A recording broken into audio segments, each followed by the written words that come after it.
ដៃកាន់បិចរំលេចបទភ្លេងនឹករឿងពីក្មេងធ្លាប់រត់លេងនៅក្នុងសាលាមិត្តភក្តិប្រុងស្រីសែនរីករាយកាលនៅបឹងធំសិក្សាបានជួបជុំគ្នាពេលណាសប្បាយពេកក្រៃមិនយូរប៉ុន្មានពុំយើងបានប្រឡងឡើងថ្នាក់ចិត្តសែនអ៊ូលអង្ពេលឡើងដល់អនុវិទ្យាល័យរៀនបែកថ្នាក់គ្នាបែកមិត្តភក្តិដែលធ្លុំឆ្លងឆ្លើយរាល់ថ្ងៃឡើងថ្នាក់ថ្មីបានជួបគ្នាតែពីចេញលេង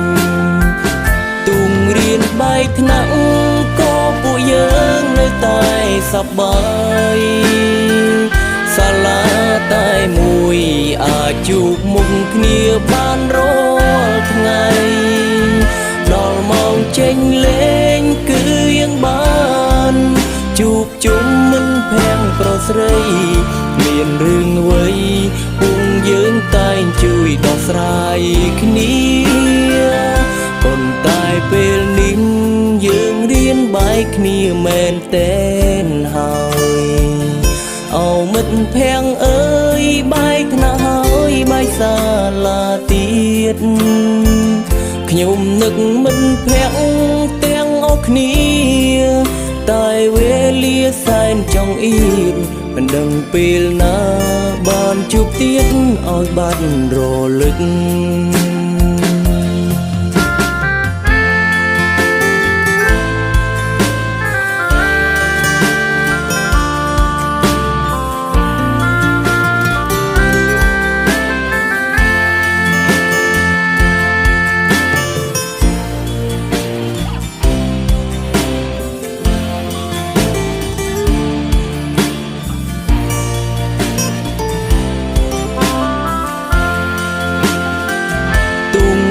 បែកថ្នាក់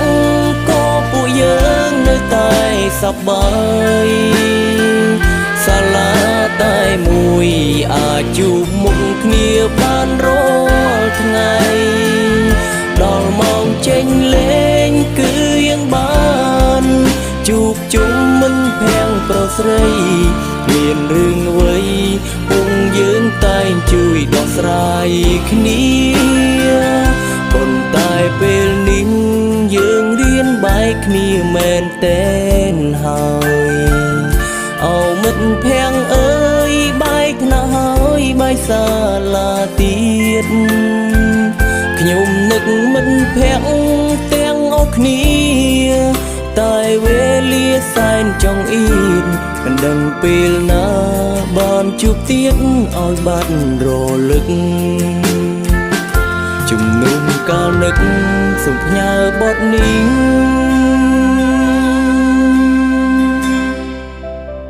ជូនមិត្តរាល់គ្នា